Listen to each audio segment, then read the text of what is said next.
Buenos días a todos. Muchas gracias por esta oportunidad que es un poquito como forzada por mi eterno profesor Genaro Mosquera, a quien me contento mucho de ver en este momento. Me llamó hace 2 días y me dijo, o dijo allí en el chat que yo hablara sobre este tema. Y yo dije, bueno, yo no sé jugar básquet, pero voy a ver si meto la canasta. Entonces, con el permiso de ustedes, voy a compartir. Yo lo llamé así porque, en cierta forma, fue una coincidencia que se prestaba para hacer alguna travesura, ¿no? San Antonio tiene una significación muy importante en nuestra religión, igual que San Juan. Vamos a decir solamente que San Juan todo lo tiene, Lorenzo, San Juan todo lo tiene y San Juan todo lo da. Es el alcance geográfico dentro del Medio Oriente que tiene esta guerra, porque prácticamente pasan sobre varios territorios que no son ni de Irán ni Tel Aviv. Eh, Me imagino que está Arabia Saudita y probablemente los Emiratos, dentro de mi conocimiento o dentro del recuerdo de la geografía de esa zona. Pero lo importante es que esta guerra, creo yo que es como el comienzo de un proceso de definición de un viejo problema territorial que se hizo muy patético desde, desde el acuerdo que generó la creación del Estado de Israel. Entonces, bueno, ese es un elemento importante que quiero destacar. Eh, Quedó el nombre del segundo, ya lo comenté. Y este punto que me parece que fue clave, que permitió que Estados Unidos e Israel eh, anularan de alguna manera la posibilidad de que Irán cerrara el estrecho de Hormuz por la importancia que tiene ese estrecho para el abastecimiento de petróleo en China.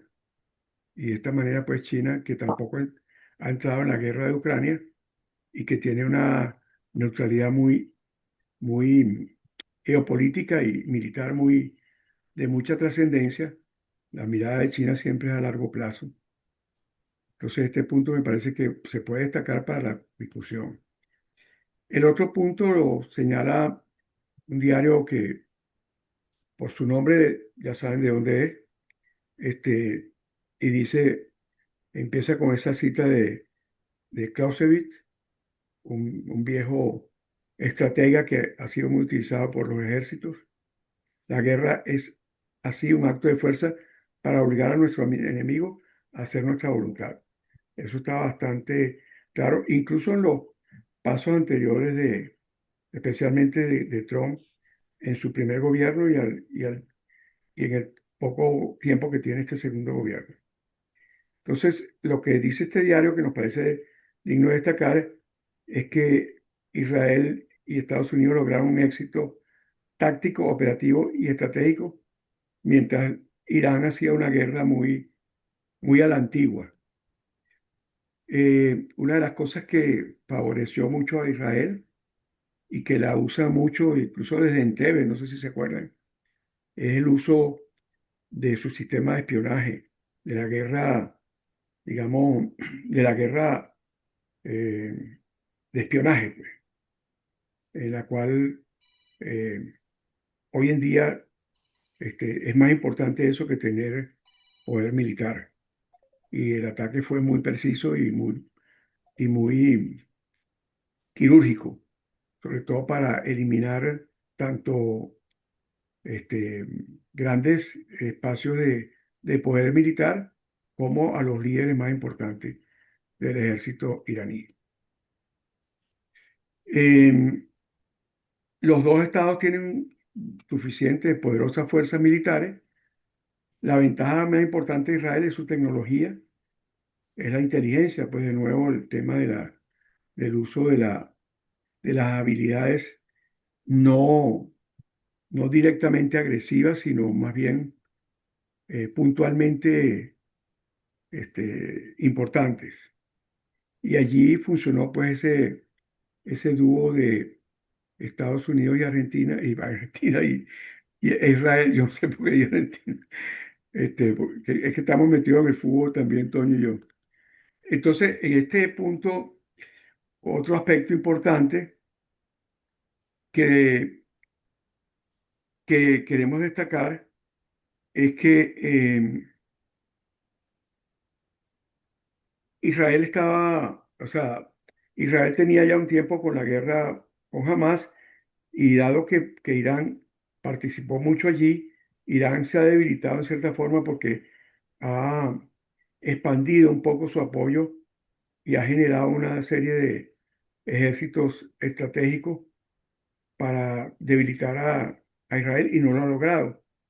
Y eso fue también un elemento que forma parte de la decisión de ese león que arrancó el 13 de junio. Entonces, ese león ascendente sorprendió totalmente a Irán. Estoy simplemente repitiendo cosas que ya seguramente todos ustedes saben. Y la guerra, pues, fue corta, tan corta como la anunció Trump y como era necesario para que no fuese demasiado costosa en vidas. También esto permitió darle una señal a Rusia que, que creo que sale perdiendo aquí porque la OTAN se ha fortalecido un poco más, porque se han acercado mucho más Estados Unidos y la Unión Europea. Y esto es otro punto importante que quiero dejar para la discusión, es que ya la disputa no es ni militar ni territorial, sino va más allá, va hacia la hegemonía dentro de un mundo multipolar y algunos lo han llamado, incluso el Papa, la tercera guerra mundial en pedacitos. Con esto quiero decir, no sé si tuvieron oportunidad de leer mi editorial de hoy. Si no lo han leído, pido permiso para leerlo al cierre de la reunión. Em, entonces, el tema es que la excusa de el poder nuclear de Irán es una excusa muy hábil, pero no es válida, porque el poder nuclear está mucho más fuerte en Asia, ¿no? Y desde allí estamos viendo que hay un enfrentamiento muy peligroso entre Pakistán y la India, que también es antiguo, y también que hay alrededor del mundo, yo conté 16 en otra fuente, pero aquí una analista nos dice que hay 56 enfrentamientos armados activos en el planeta. Esto es parte de esta guerra mundial por fragmentos. Para terminar y dejar abierto ya casi, déjenme decirles que no se han terminado las guerras, y la paz que vamos a tener, y que tampoco sabemos si es una paz muy estable, es una especie de pausa, una especie de tregua. No creo que Irán se vaya a quedar allí. Eh, Van a continuar las guerras, la de Ucrania sigue, y tenemos entonces un problema muy importante que probablemente lo va a comentar este, nuestro amigo el profesor Genaro Mosquera, que es las implicaciones que esto tiene para Venezuela. Eh, Como les dije, al final voy a permitirme leerles mi editorial de hoy, que es en cierta forma una posición en nuestro canal y es un punto de vista que queremos compartir con ustedes. Bueno, muchas gracias, José Manuel, por su intervención, que nos sirve de marco de referencia al tema que nos trajo hoy a esta convocatoria de itinerario académico, frente al cual estamos tratando de poner unas coordenadas en relación a la geopolítica latinoamericana frente al conflicto del Medio Oriente. Esto ha dado oportunidad para que en la universidad hemos hecho un análisis epistemológico de distintas fuentes de investigación sobre el tema que nos permiten un poco centrar ese esquema global dentro de la perspectiva particular de Venezuela como sistema político que está siendo desarrollado con unos mecanismos dictatoriales y que han hecho profundizar las relaciones con el sector antioccidental. De tal manera que ese análisis metodológico que se ha desarrollado incluye muchas fuentes, pero que nos permitió elaborar una especie de síntesis para la intervención de hoy. Por ejemplo, tomamos un informe que produjo la organización American Water, que se denomina los ataques de Trump contra Irán, que sacuden al Medio Oriente y posiblemente las relaciones entre los Estados Unidos de Norteamérica y Venezuela. Otro elemento que fue tomado en cuenta en el English Albayalde Net es que Latinoamérica intensifica la ruptura diplomática con Israel en Gaza. Igualmente, las relaciones de Irán con Latinoamérica expresadas por ASCOA, organización. Y por último, una oportunidad para blanquear la influencia iraní en Latinoamérica, escrita por el especialista del INSS organización, al igual que en América Quarterly, Venezuela, una instantánea para 2025, producto de las dinámicas del conflicto y sus implicaciones.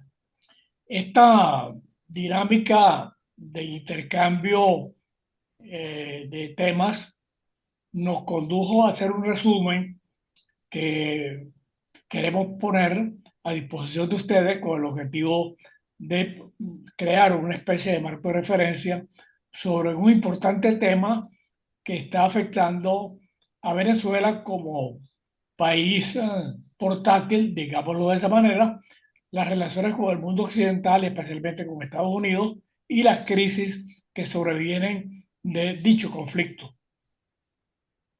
Su dinámica tiene implicaciones muy fuertes porque la escalada del conflicto que se produjo entre Irán e Israel con la participación de los Estados Unidos como actor permite ver que los ataques bélicos citados anteriormente por José Manuel, en el fondo lo que buscaba era prevenir como argumento fundamental un programa nuclear iraní, el cual fue percibido como una amenaza existencial real, y buscar entonces un eje de resistencia que fue producto de una intervención militar. La respuesta de Irán en realidad fue dar un paso atrás.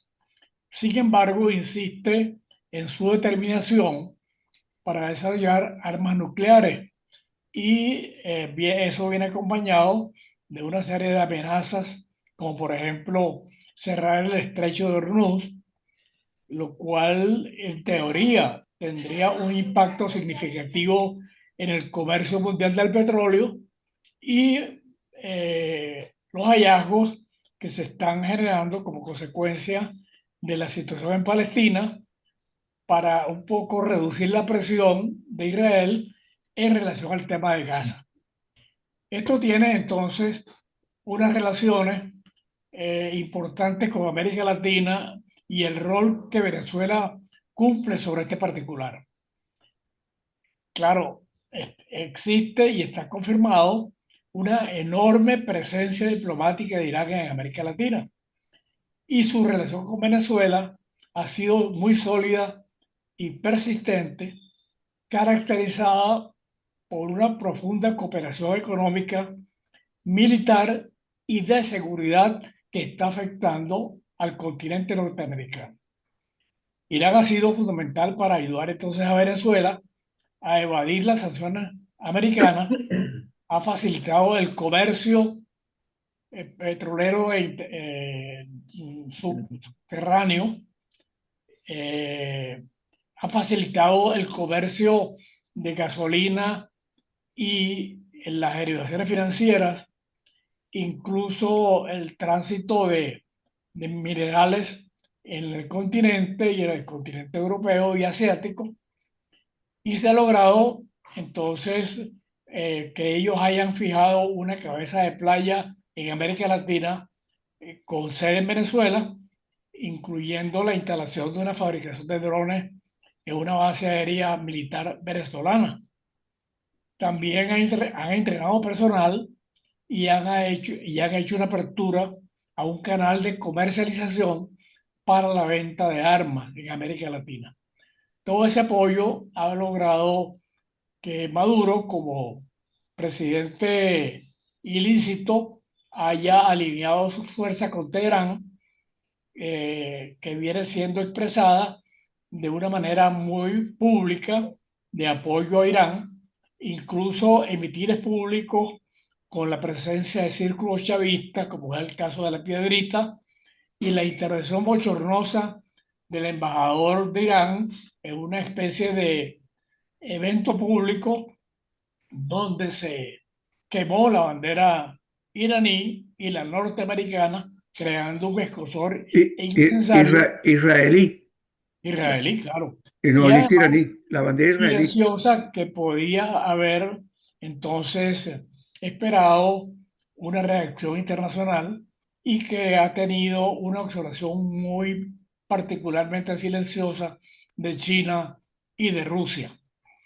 De tal manera, pues, que la política exterior de los Estados Unidos y la influencia de esta problemática del Medio Oriente ha generado una postura que afecta a los países latinoamericanos, donde realmente nos hemos visto en la necesidad de elegir bandos y considerar esa influencia en la región como una amenaza a la seguridad nacional continental, especialmente en los Estados Unidos, quien está últimamente aumentando la presión sobre Caracas con un apoyo importante para tratar de descubrir la vulnerabilidad de esta relación precisamente diabólica entre Irán y Venezuela y los países antioccidentales dentro de la Guerra Fría en plena marcha.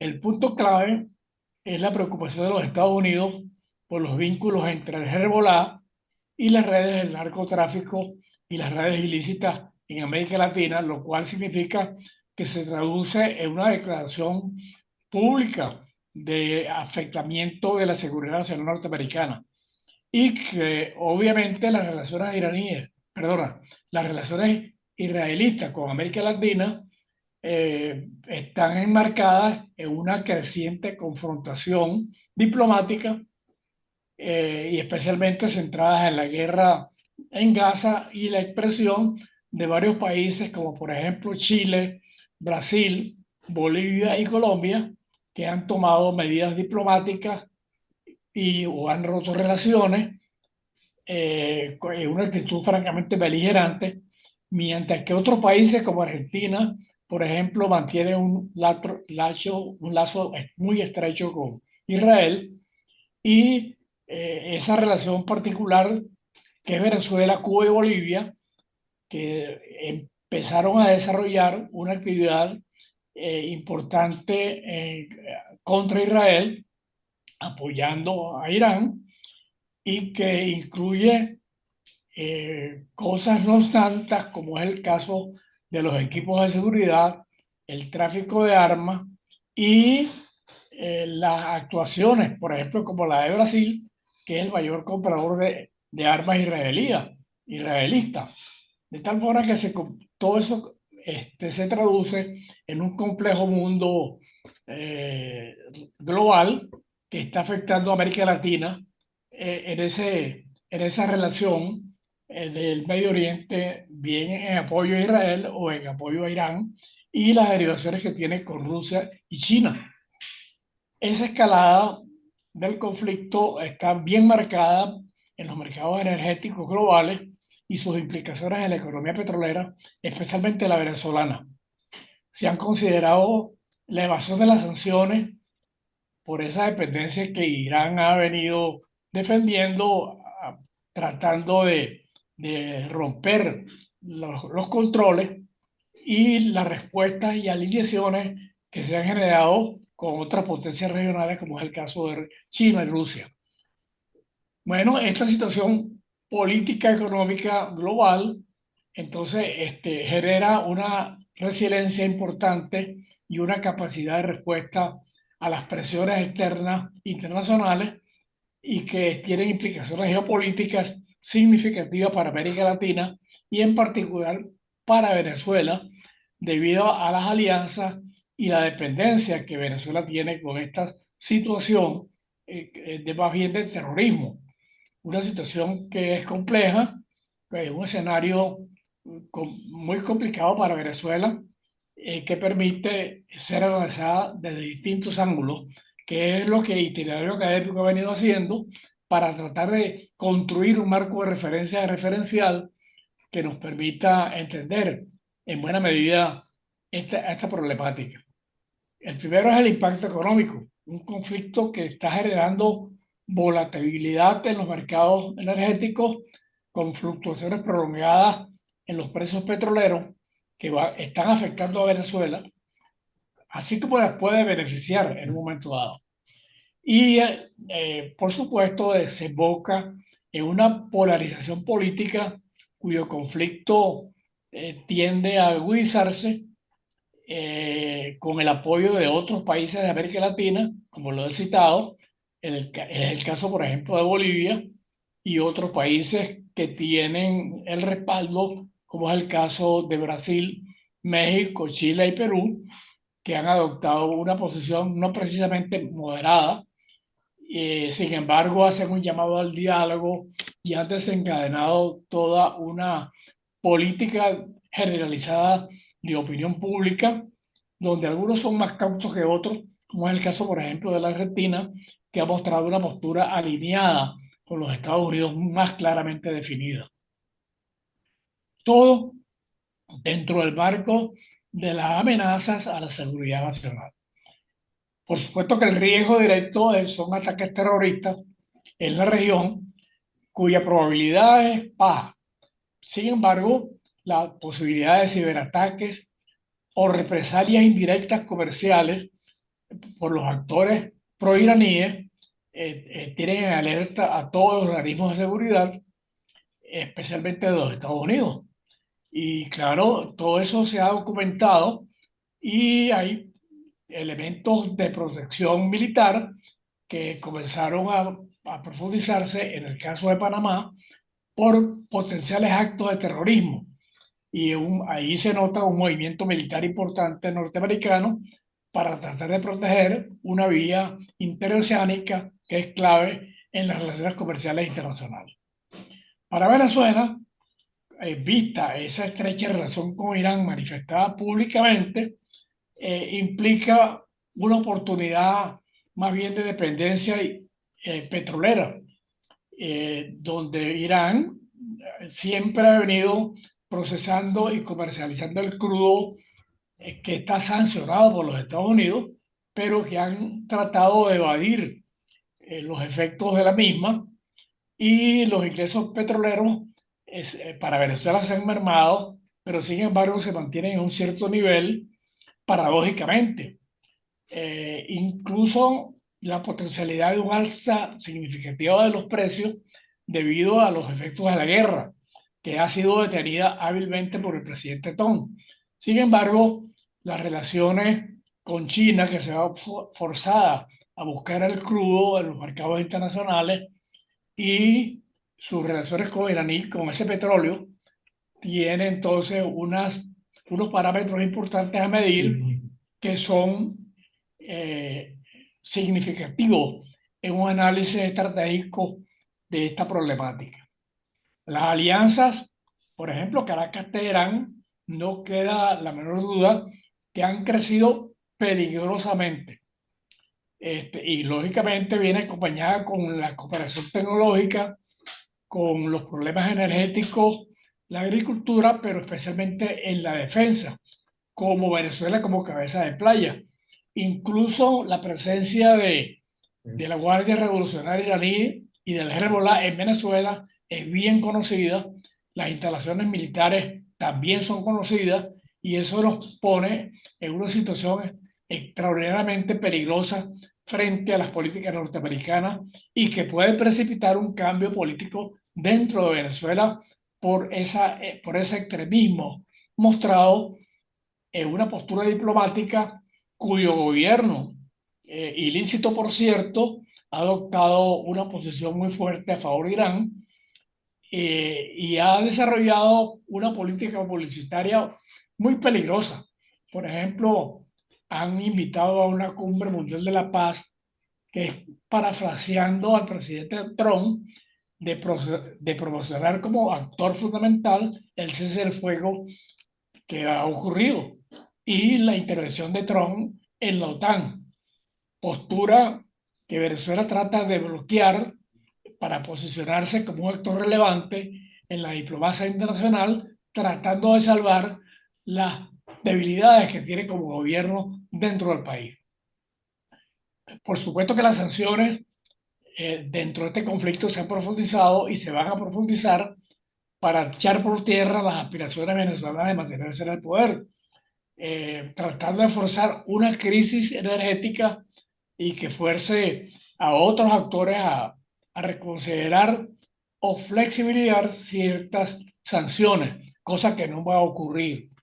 En resumen, se producen escenarios más probables para América Latina de una mayor polarización política con impactos formidables en la energía y en todo el sistema comercial, pero especialmente impacto directo en los temas de seguridad nacional.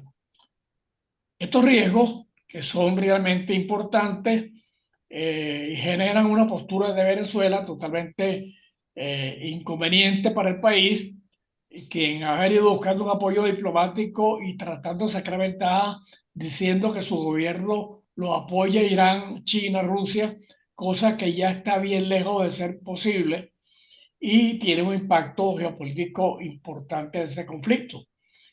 Incluso las alineaciones de potencias globales en la región, como es el caso de Rusia y de China, tienen un delicado equilibrio y las relaciones energéticas se están afectando, pero las ayudas militares directas no aparecen por ninguna parte y es una falsa hipótesis que es aceptada como una especie de error tipo 2 donde se está aceptando una cuestión que no es verdad, es decir, el apoyo militar al apoyo del gobierno venezolano, de países como China, Rusia, Irán, que no son posibles ya frente al desembocar de esta situación en los últimos días. La estabilidad interna de Venezuela comienza entonces a profundizarse como inestabilidad dentro de la crisis económica que se profundiza, incluso humanitariamente con los efectos inflacionarios, en la pobreza creciente y de la corrupción desmedida, con una producción con signos a la baja y una fragilidad interna que deja mucho que desear y que contribuye al cambio político eh, que debe ser fundamentalmente estimulado con miras a un cambio del modelo político, que es lo que estamos buscando realmente. Un conflicto que es muy corto, que no ha sido prolongado, pero afectó toda la capacidad venezolana, no solamente desde el punto de vista comercial, sino que ha puesto sobre la mesa contradicciones diplomáticas importantes, incluso ha afectado las rutas de comercialización y toda la geopolítica estratégica con otros países, que es lo que pretende hacer comprender esta situación. He tratado de sistematizar en buena medida una docena de trabajos que se están haciendo en itinerario académico, en apoyo de varias universidades y profesores que han contribuido con este ambiente. Así que dejo el tema para la consideración del panel, y finalizo esta intervención por ahora y luego procederé a responder las preguntas de rigor. Muchas gracias. No he visto a nadie levantar la mano, no sé si alguien está interesado en intervenir adicionalmente sobre el tema.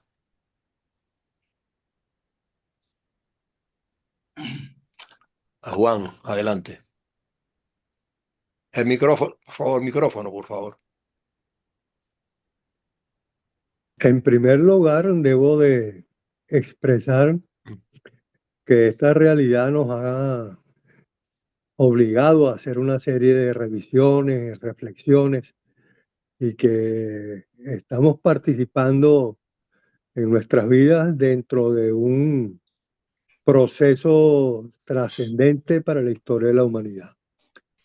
Nuevamente la humanidad está en un proceso de desequilibrio de acuerdos producidos a través de los distintos eventos que siempre tienen una faceta de conflictividad y probablemente estamos viviendo las consecuencias de arreglos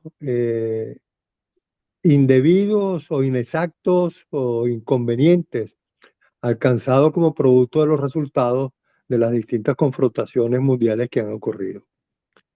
Nosotros podemos encontrar en opiniones importantes a través de las redes sociales que están apareciendo en los momentos, síntesis interesantes de análisis hechos por estudiosos y por personas formadas en el análisis de estos asuntos de la historia de la humanidad. Y hay unos que llaman la atención por cuanto indican que el acuerdo indebido alcanzado después de la Primera Guerra Mundial, lejos de garantizar la estructuración de una arquitectura acertada a nivel de la organización de países y de su integración, lo que hizo fue afectar aún más las perspectivas de entendimiento existentes. Como consecuencia, los acuerdos ocurridos entre Inglaterra y Francia después de finalizada la Segunda Guerra Mundial y en donde se vio desplazado lo que era el Imperio Otomano. De manera que allí aparentemente nacen muchos de las, o se permanecen muchos de los conflictos que aún no se han resuelto a nivel de toda esa zona del Oriente Medio. Y creo que es necesario que la institucionalidad actualmente existente, producto también de los acuerdos importantes ocurridos después de finalizada la guerra, tanto la primera como la segunda, y en donde surge las Naciones Unidas, es una institucionalidad que posee mecanismos para poder desarrollar un proceso de revisión de la situación actual y buscar caminos de entendimiento. La guerra no es la mejor manera de resolver las cosas. Indudablemente que los conglomerados humanos en esa búsqueda y esa pretensión de alcanzar mayor influencia y poder asumen proyectos que hay que considerarlos indebidos e indeseables. La pretensión de alcanzar capacidad nuclear por parte de Irán había que pararla, porque ante una sociedad que ha estado dando muestras inequívocas de equivocación en la administración de sus posiciones a nivel en el concierto internacional, no se puede permitir que tenga una capacidad destructiva del dominio de la energía nuclear y la fuerza que podría determinarse con el manejo de bombas nucleares. Eso había que pararlo y hubo una decisión de Estados Unidos asociada en el conflicto Israel-Irán para poder reducir el riesgo de la posibilidad de un uso de las bombas atómicas por parte de Irán. Nosotros como continente americano deberíamos estar un poco aislados, distantes de ese proceso. Sin embargo, la globalización nos ha tocado y dentro de la globalización y la aspiración que existen por parte de distintos países de sustituir la arquitectura de esa civilización judeocristiana, nos involucra. En este caso, nos involucramos nosotros mismos como consecuencia de la orientación asumida por el gobierno venezolano una vez Chávez en el poder, en donde buscó alianzas contrahistóricas, porque Venezuela se puso a estar inventando de alianzas con chinos, rusos, iraníes y una serie de sociedades que culturalmente no teníamos nosotros ninguna similitud y buscando inclusive no solamente alianzas de esas características, sino luchar contra nuestra estructura histórica desde el punto de vista de los entendimientos y de dónde hemos estado insertados nosotros en la geopolítica universal a través de los años. Hay unas informaciones importantes provenientes inclusive de una persona que tuvo responsabilidades de gobierno con López Obrador en México, en donde señala la vinculación de Morena, el partido de gobierno en México, con una gran cantidad de estructuras eh, terroristas asociados a los iraníes, todos estos aspectos que ocurren en el Oriente Medio. Yo creo que eso es uno de los factores también que agrava más las cosas, por cuanto la cercanía, la extensión de los límites entre México y Estados Unidos son tan grandes que existe un vínculo, una comunicación permanente entre estas dos eh, poblaciones que prácticamente son sociedades que interactúan con un gran dinamismo.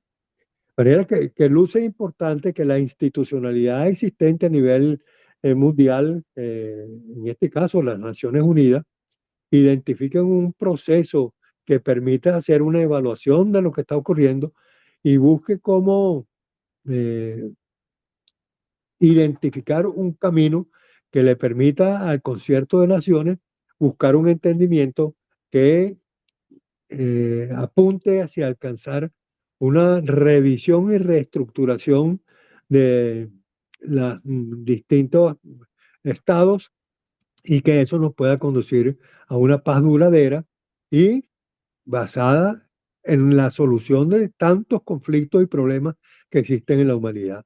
No hemos desarrollado capacidad para acabar con la pobreza y el hambre y queremos entonces desarrollar a través de un poderío militar el dominio de la humanidad.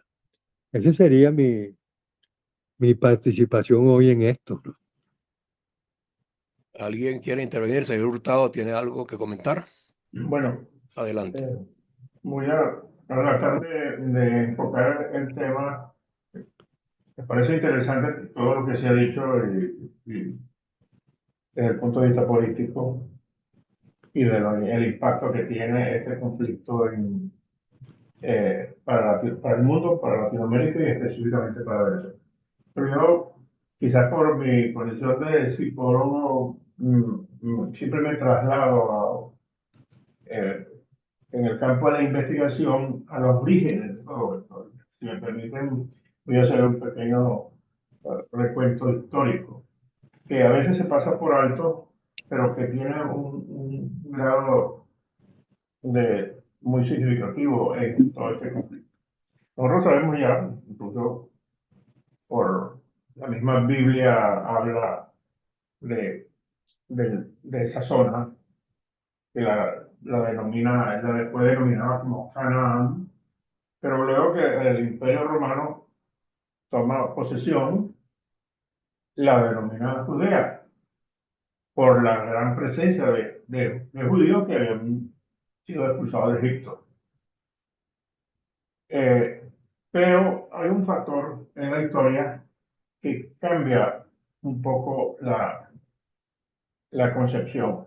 Y es que en el año 135 después de Cristo, el emperador Adriano, porque los judíos, hay que reconocerlo, fueron siempre los opositores al Imperio Romano. Incluso tuvieron varias facciones.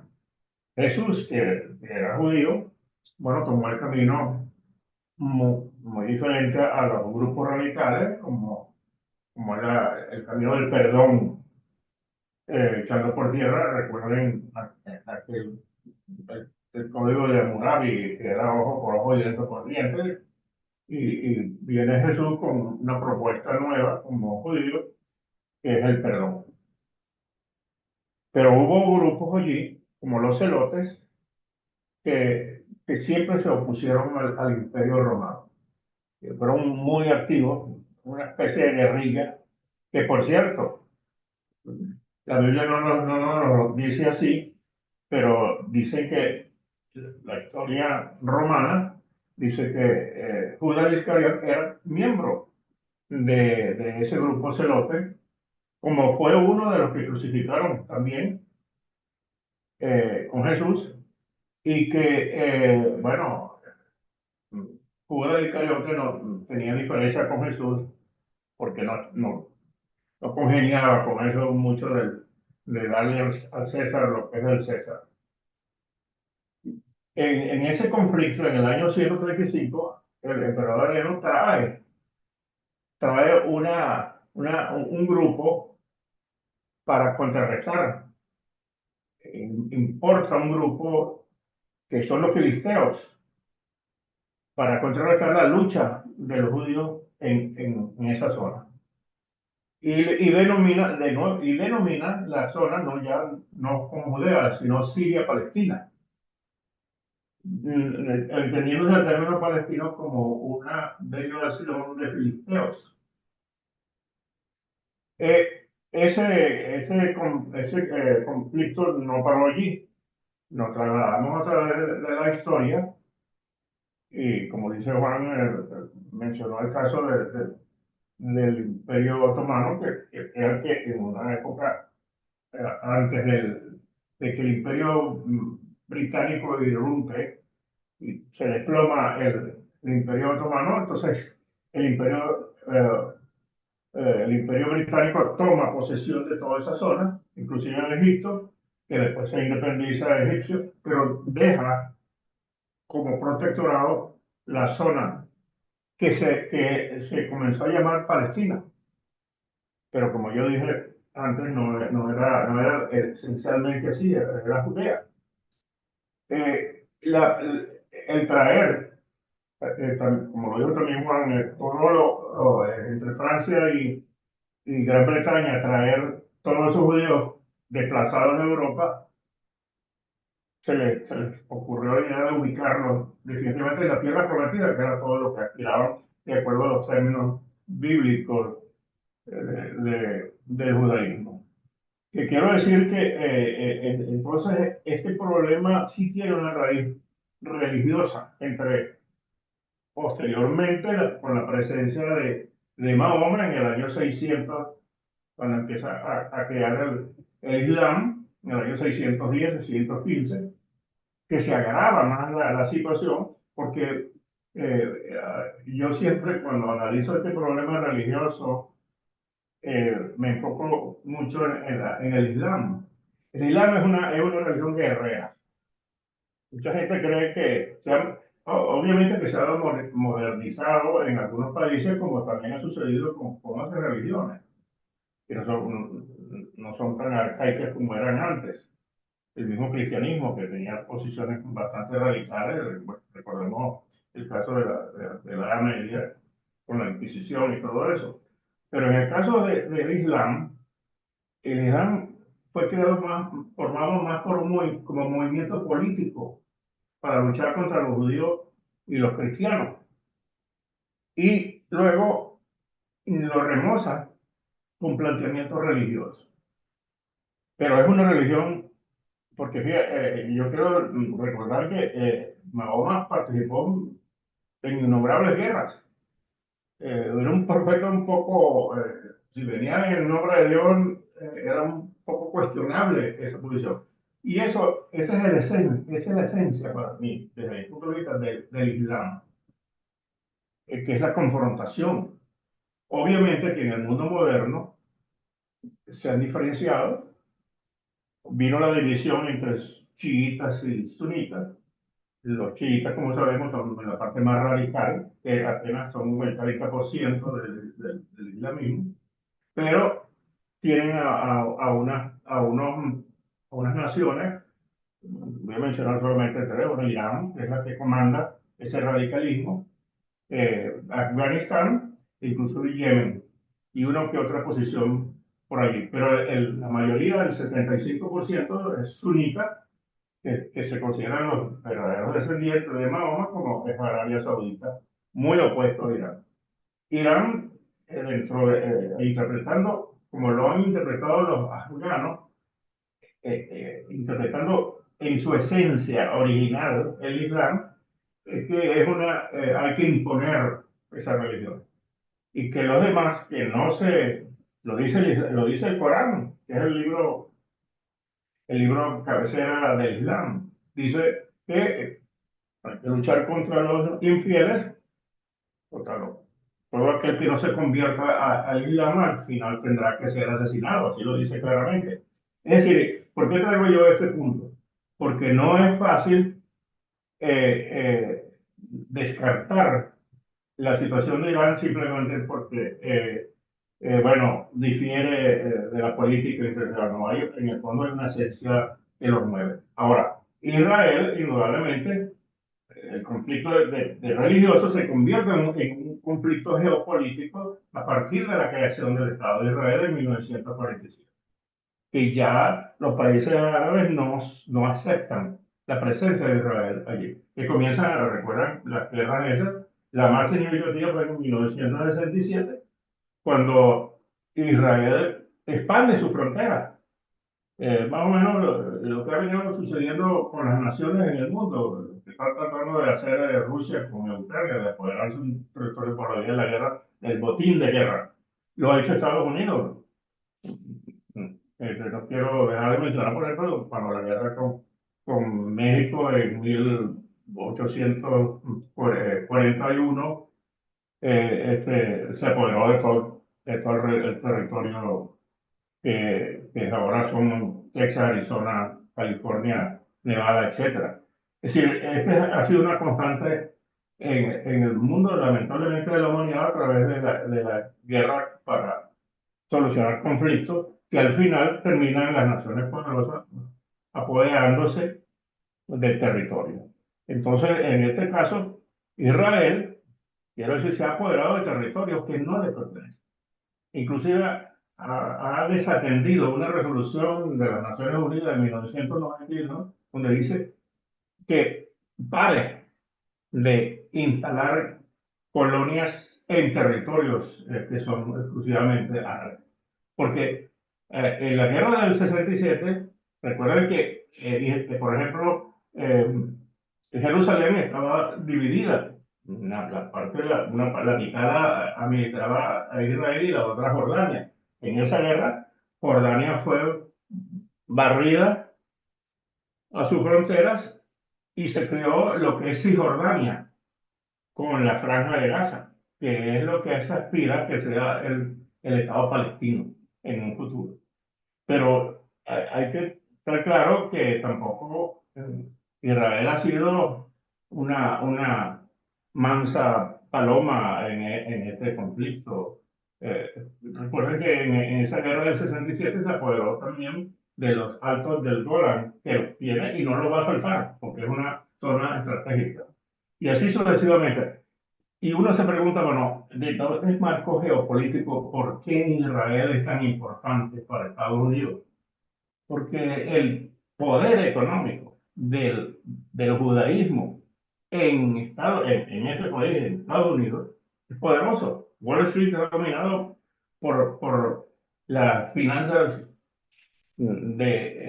judías que apoyan a Israel. Y ustedes se pasean un poco, o incluso por los demócratas, cuando han participado en las elecciones y han ganado, no tocan a Israel como ellos quisieran. Se han opuesto a algunas de las políticas, pero no se pueden oponer totalmente porque eso sería una catástrofe para quien pretenda ganar las elecciones en Estados Unidos.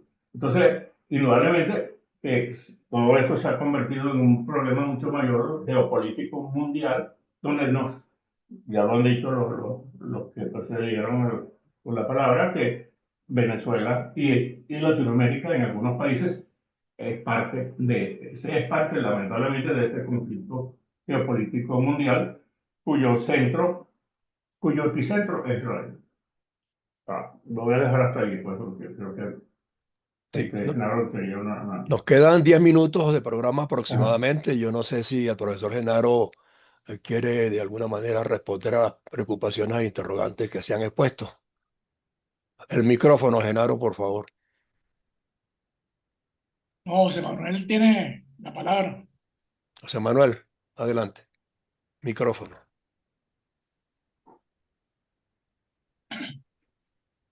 Micrófono, José Manuel.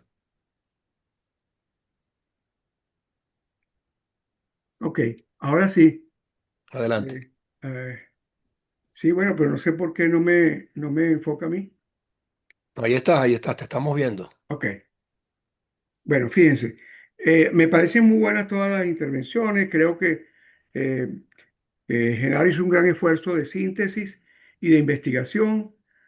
A mí me tocó meterme en el terreno de, más propiamente del tema de la guerra, que es el tema que me interesa más. Y por esa razón, antes de que Genaro responda pues y haga los comentarios de cierre, quiero decir dos cosas. Primero, creo que este es un tema, y las guerras y todo eso, que el itinerario académico debe incorporar en su agenda de temas importantes, porque Venezuela, por distintas razones, incluso por la petrolera, y además por el fenómeno de esta revolución comunista que tuvimos y que tenemos ahorita en el poder, nos obliga a trazar un rumbo muy definido en materia de alianzas internacionales y sobre todo en materia de lo que más define a los venezolanos, que es la paz, la libertad y la democracia. Son los valores más importantes que definen nuestra historia. En ese aspecto, yo todos los días tengo como tarea recoger pues junto con José Antonio, ir viendo cómo va todo y presentar una pequeña página editorial que me voy a permitir leer para ser más rápido y breve. El editorial de hoy que de alguna manera, eh, digamos, eh, aquí está. Voy a leer entonces, el editorial se llama así: La paz nos da luz para ver la economía del odio. La realidad es lo que vemos y la verdad es lo que creemos y queremos ver. Estamos en la pausa de una guerra de 12 días cuyo balance arroja que hasta el lunes se han contabilizado 224 muertos y más de 1.000 heridos en Irán, relacionados con los ataques, mientras en Israel la cifra es de 24 muertos. Seguramente hay mucho más heridos y muertos humanos y también numerosas mascotas y seres de todas las especies.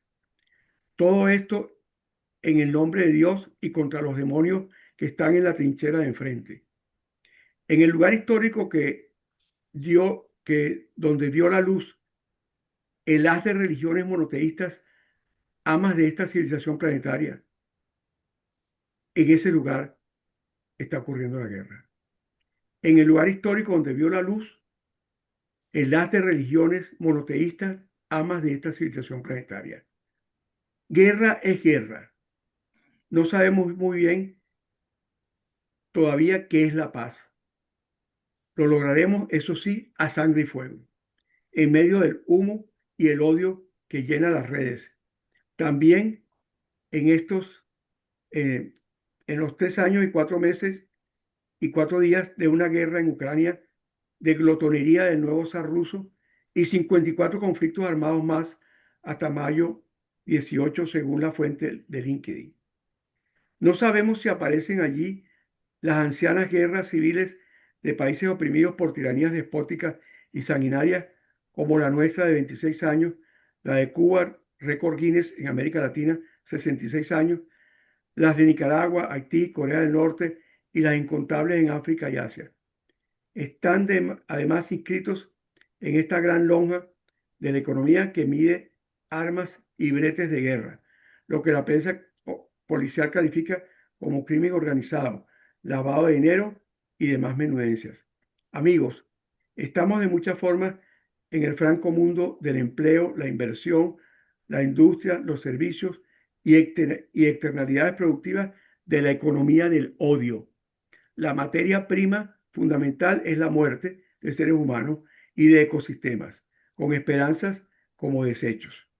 En esa luz de la paz que llena congresos, conferencias, acuerdos de Barbados y de Lampiños, o, de, o demás, o damas y diplomáticos por lo demás respetables, con excepciones que usted y yo estamos pensando y vamos a extraer en cualquier guayacamazo tocando la puerta.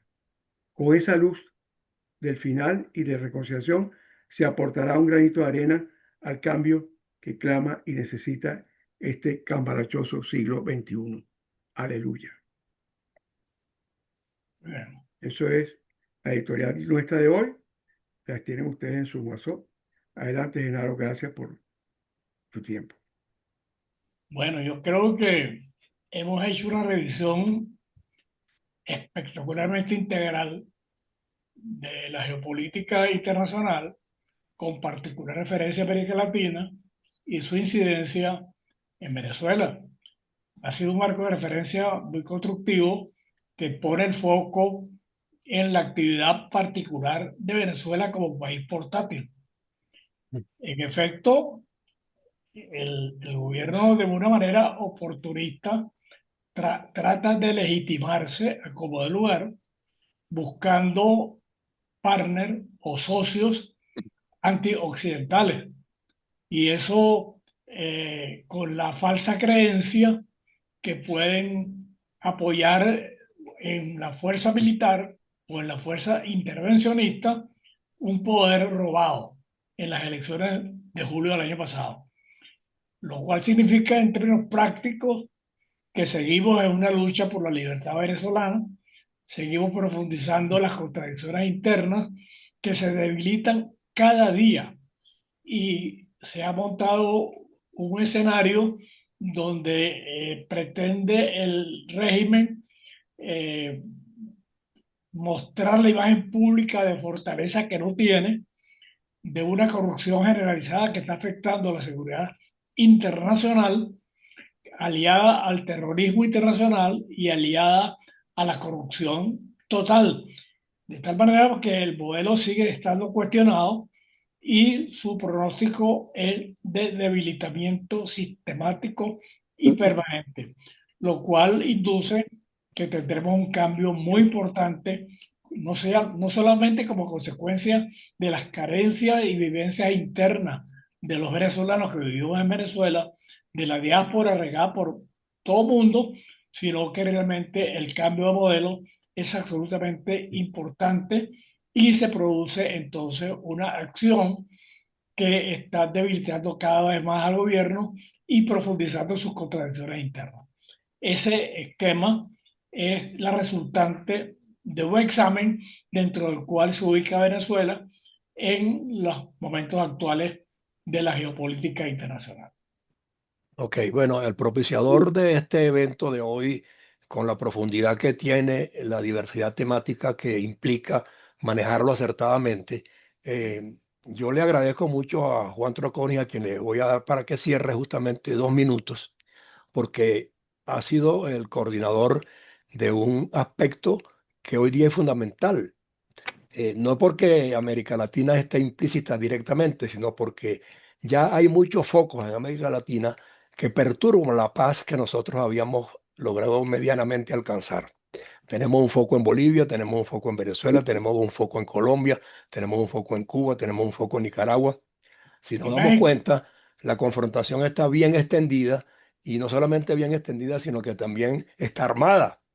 Y se están creando confrontaciones entre nuestros propios nacionales y con nuestros vecinos, que yo creo que si a esto no se le pone freno por alguna vía, como logró ponerlo Trump a la fuerza en la confrontación de Irán contra el mundo, yo creo pues que seríamos perdedores en primera línea. Así que Juan, como fuiste quien escogió el Sí, tema, yo creo que me, quiero que me, lo redondees, me por favor. permiten un momentico de que Juan cierre. Sí, Yo quiero dar claro cuando hablé del problema de Irán. Yo también estoy contra la guerra, pero la situación de Irán, como yo lo mencioné, es una situación de guerra. Y yo, que no voté por Donald Trump, ni estoy de acuerdo con mucha de su política, estaba de acuerdo con esa intervención que hizo, porque es la única manera que se podía parar a la situación que estaba generando Irán con instrucción de bombas atómicas. correcto. Juan, redondea por favor. Bueno, mire, yo desearía que seamos capaces nosotros de asumir una iniciativa destinada a defender el principio de la paz. El principio de la paz difícilmente la van a estar defendiendo quienes hoy protagonizan la guerra. Todos, inclusive desde la posición que pretende Maduro de querer convertirse en una figura propiciando un entendimiento de paz. No tiene calificación Maduro para poder pretender hacer un llamado hacia la paz. La ciudadanía del mundo puede asumir ese rol. ¿Y por qué no? Podemos lanzar nosotros una primera piedra desde itinerario académico, formulando una proclama por la paz mundial. Yo intenté hacer un ejercicio al respecto y lo he compartido internamente. No he tenido las precisiones o las respuestas de las personas con quien compartir la inquietud, pero no me interesa el texto de lo que yo haya podido generar, sino lo que me interesa es que comportamos la iniciativa. Seamos capaces nosotros de elaborar un planteamiento que sea una proclama por la paz a nivel mundial. Ese sería mi cierre. Sí, bueno, en Ojo con Eso Televisión, hemos auspiciado esto desde un comienzo. Tenemos 5 años en esta lucha y hemos asumido la propuesta que existe en esta ocasión y en ocasiones anteriores, Juan, como la vía de superponer lo bueno sobre lo malo, creando mejor ciudadanía y buena gobernanza, que es el lema de esta plataforma comunicacional. Y yo creo que esto propende a ello. ¿Ok? Muchas gracias por su tiempo a todos. Yo creo que José Manuel pues, tiene la batuta y puede cerrar el programa. Algo, Juan, adicional, muy breve. Ok, José Manuel puede cerrar.